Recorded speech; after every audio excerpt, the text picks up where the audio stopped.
again, I think my thought was that I wanted the song to the vocal and the stuff to do that. Do you know what I mean? And what people around me were always good at was like manager and label was like, here are the key elements of the song: the guitar, the piano, your voice. You don't need. There was so many drums on it and stuff at points, and there was like, it was very electronic at a point and stuff. And it just went through so many different producers, great producers, but it just wasn't. It never stuck, and it was never right.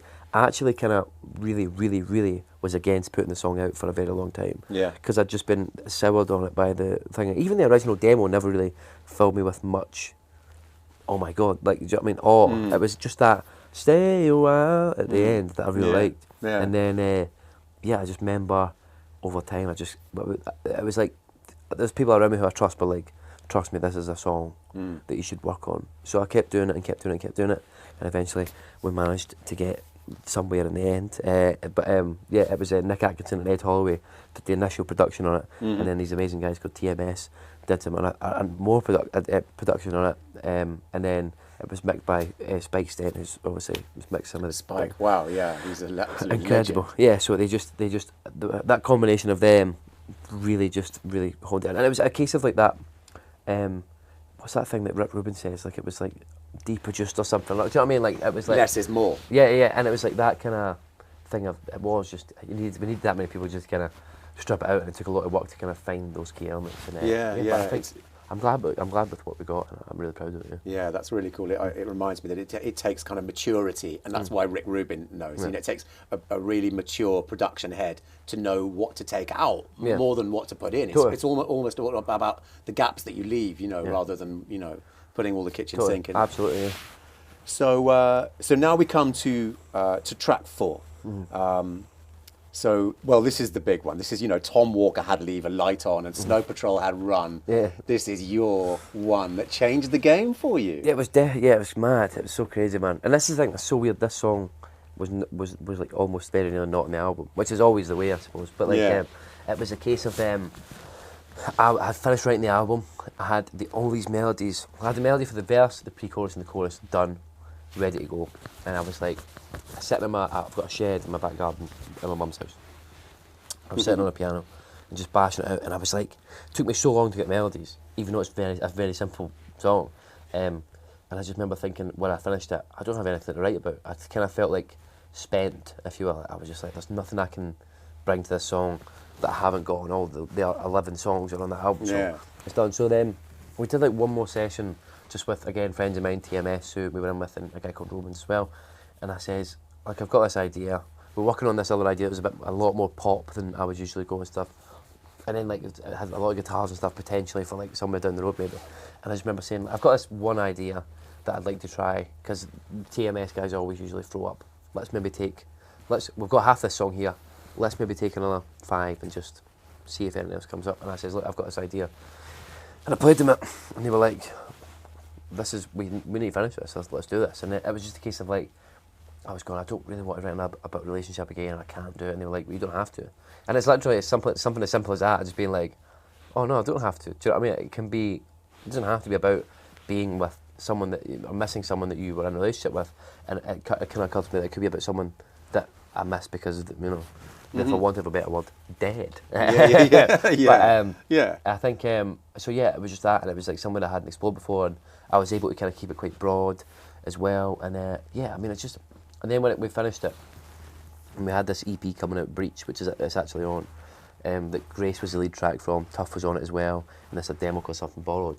And me and my manager had to be like, we need this song on the EP, and everyone was like, I mean, there's really no time to do this. This is like a really bad, and we were like kept pushing, and eventually we got on, and yeah, thank God, because it was just like, it really, like Grace was nicely teeing things up, and this just like, it just exceeded any and all expectations that it could have. I just thought it was a song I really loved, and I thought that people who liked my music already would really enjoy it. Do you know what I mean? It wasn't a focus track on the EP or whatever. It was just something we had on there, and it just kind of, it just took on a life of its own, which is, it's amazing. That's why that's one of the best things I think about streaming and all this stuff at the minute, because that feeling of the audience can choose the single sort of thing, that it's in their hands a little bit. If a song starts moving on streaming or whatever, you can go, oh, this is like amazing. This is like we're watching this, people react to this. despite the fact that we thought that wasn't that. Do you know what I mean? Like it's so incredible, and it's good. It's amazing to watch with the album as well. But yeah, it just really, really, really just took a life of its own. Yeah. What do you think it was about that track that connected with so many people? I don't know. If I knew that, I would have written 11 more. Do you know what I mean? Fair enough. But yeah, man. But I'm so glad it has, man. I'm very grateful. Yeah. Well, like I said, so are we. So on we go to track 5, and maybe. Now you seem to be identifying here that you are your own worst enemy. A little bit, yeah. So totally, like this is a song that kind of, I think those first 4 songs, maybe with the exception of Something You Loved, tee up the fact that maybe I've been in a bit unlucky in love and stuff, and then maybe it's me going, oh, and it's because I am horrible. Like, do you know what I mean? Yeah, it's not you, it's me. Yeah, totally. That's the kind of thing here, and it's like, yeah, it was that was fun, that one, and again, that was something that was one that changed so much. That started off as this really slow piano-led ballad again, and it was like, let's just do something that's a bit. Like, I don't know, it's very like drum led, and there's the wee acoustic guitar part as well, and like that was one that really came to life while we were recording it. So like when it was a demo, my manager hated it, like absolutely despised it, and he was like, "Look, you can put it on, and it's fine." But because and to be fair, listen back to the original demo now, I'm like, "Oh my god, I nearly put that in the album." But it's like that thing of, excuse me, it's belched. That thing of. Yeah, so it was one of those things, and the day, like over 3 days in the studio, that it was like, it really came to life and really came into its own, and I think that was like probably the most fun one to see come together as we were recording. Do you know what I mean? A lot of these were already like arranged and had these things, but it was kind of fun to be in that environment, have that deadline, but still be like, let's just chuck everything at this and see what happens. And again, that was one that took a lot of bringing down after we'd kind of threw everything at it, but yeah, I just kind of like playing that live is always a nice one as well, because it's just like it's got this kind of amazing vibe about it. Do you know what I mean? And it's another throat killer for you. Oh, yep, absolutely. I mean, yeah, I wouldn't want to make it easy for myself. Yeah. I've got a tip for you from Brian Molko from Placebo. Yeah. He uses this stuff. I don't know if you've come across it. It's called throat coat tea. Throat coat, yeah. Have you come across it? You can only get it in America. It's got this thing in it called slippery elm bark, which is a real thing. And I had a sip of it, and it literally it made my throat really just feel slippery. It was absolutely amazing. It's one of the most magical things. And you get some sent over, some contraband. Yeah, get in touch with them. Yeah, I'm sure your people. Yeah, get your people on it. So on we go to track 6 and Forever. So this is a crescendo, crescendo track. Doing my best Keen impression here. Okay. Was it a foreign setting? I remember thinking, a bit like a James Bond film. We're going somewhere foreign here. Was it Hanover? Hanover. Well, but that's the thing. So Hanover 99 as a reference to, there's a club in Edinburgh called 99 Hanover Street. So this song Forever was about, I wrote this in LA, and I'm very proud of this song because I got a reference to Buckfast tonic wine. Yes, you got Buckfast in there. I got Buckfast in it. Yeah, I had too much tonic wine. Sometimes it does the talking.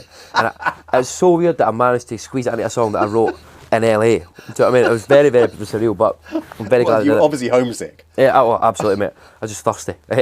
But we got that, and it was like, that song's about this fictional, like it's kind of like me imagining seeing my ex-girlfriend, who I'd been split up with for like a year, maybe 2 years at that point.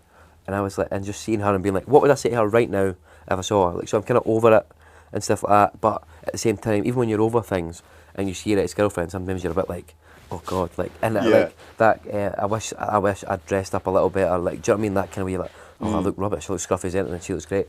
But yeah, it was just that feeling of what would I say to her. So yeah, 99 Hanover Street is that bar, as a bar that she really used to always go to. Yeah. In Edinburgh, and I've only been a handful of times. Never went together, so just like old times, I've made that up. But she, yeah. So it was just a nice kind of setting for that kind of fictional meeting. And yeah, it is that we did have to dial it back a bit because it was very somewhere only we know for a very long time. Yeah. It immediately started with okay, chill it. Yeah, totally. Plonky. But not a bad place to aim for. But don't want to get sued. Yes. Exactly. But and actually, it's very restrained. I mean, the whole album, you could have gone really epic with it, couldn't totally, you? Very absolutely. easily, but it seems very mature for someone so young. Yeah, totally, man. I think that's the thing as well. I didn't want to get, as I say, I just want to keep those core propositions, like the voice and the song, as a thing. And this, I'm not saying like, at no point am I saying I hope by saying that I'm not coming across as saying I've got a great voice and I've got great songs. I just mean like this is what I sound like, and these are the songs I write. And if you like it, great. If you don't, at least you know. Do you know what I mean? Because we've kept it so stripped back. So yeah, and this one's was a bit cool because we got to do like there's a bit more kind of like there's like this electronic-y vocal choppy bit underneath it and stuff. So yeah, it was good fun making this one, and like the idea, the decision to kind of pull everything out at the end and just have the single notes, because again that it goes this big forever and it feels like it's going to go off, and then we just bring it right back down again. Yeah, it's restrained, isn't it? It's very restrained. I quite like doing it. So cracking on, and track 7 we're at now, and The One. Yeah. Is this something that you believe in? The One? In a romantic notion, in a romantic context? Maybe. I don't know. It's hard to tell. I mean, there's a lot of people out there. Do you know what I mean? Yeah. Maybe I believe in the sex. Do you know what I mean? Yeah, the dopamine. There's probably what do you think I said? Sex there. I said sex. The number 6. Yeah. But that too. I believe in muffin sex. Yeah. Okay, let's be honest. Let's be honest here. I can't remember who said this, but I heard a really interesting thing that Buddhists, who've got a theory on everything, believe that when you know how you think you're meeting the one, and it's actually just dopamine, and your palms get sweaty, and you're like, oh my god, what am I going to do? Like you said, when you're sort of seeing your ex again, that sort of feeling when you meet someone. The Buddhists apparently, when they say that when you meet the one, that actually is the one, you are completely calm. Oh, really? Yeah. Well, and that kind of makes sense in a way. You feel comfortable, and that's like, you're relaxed. But I don't know, man. It's weird. I don't know. I'm 22. Do you know what I mean? I definitely haven't given much thought. But that's the thing. That's probably why the relationship ended, because I was like, I mean, I'm definitely not thinking about and if I get in a relationship tomorrow, I'm not thinking about marrying them. I think if someone if she was to ask me, I'd say probably not. Do you know what I mean? Like, let's be honest here. Yeah. Speaking, do you know what I mean? It's like, but for this song, it was like, I thought it'd be nice to be on the other side of it this time and be the person who's in the relationship with the girl, and kind of being like, oh, thanks so much to your ex-boyfriend, because if it wasn't for him being such a screw up and messing this up with you, I wouldn't be here with you. So it's kind of like it was a poem that one of the guys I wrote it with, Paul Cook, Paul Cook, Jesus, that's bad. Paul Cook is Sex Pistols. Let's not get that. Yeah, very different. Did not write it with Paul Cook and the Sex Pistols. Yeah, it would have been a very different song. So he brought in this poem, and it was like, it was kind of like that vibe. And then there was that Bruno Mars song, When I Was Your Man, where he goes, I should have bought you flowers, I should have held your hand, and I hope this new guy does all the things I should have done when I was your man. And it was kind of nice to be on the other end of that and be like, oh, I'm so glad he messed that up, man. Oh, so you're writing from the point of view of the ex-boyfriend? No, I'm writing from the point of view of the new boyfriend. Oh, right. And I'm thanking the ex-boyfriend. Oh, okay, of course. For being such a mess up, and not realising what he had. And I think it was quite a nice thing to be like, thank God you messed it up, mate, because now I've got this amazing girl in my life. Do you know what I mean? So it was it was nice to not be the moping lover on this one. Yeah, exactly. You couldn't have that for every single one. No, it would be nice breakup, but then we're straight back in. Of course, back to your comfort zone. Yeah. So don't get me wrong, not a Pretenders cover.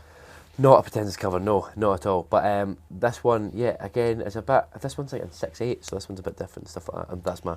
Oh, in 6/8. Yeah. But we thought about changing it up and kept it. It started off as a piano ballad, and I realised this isn't as good as Someone You Loved or Bruises or Lost on You, the piano ballads that are on the album, the straight up ones. So I don't want to keep it that way. So I took it again in recordings and stuff like that. It was fun to kind of mess around and really just kind of work it out and think. There's this girl called Donna Missile. She's got a song called Keep Lying. It's like that kind of. It's got a bit more bite. Don't get me wrong. It's got a lot more bite. Don't get me wrong. It's incredible. I would definitely. 100% you need to listen to it. But what was that again? Donna Missile, Keep Lying. Yeah. She's incredible. Best voice I've heard in years. Incredible. But so she has like this kind of vibe. I love that. And then there's that Rihanna song, Love on the Brain, that I was kind of like, that's cool. I like what she's done there and stuff.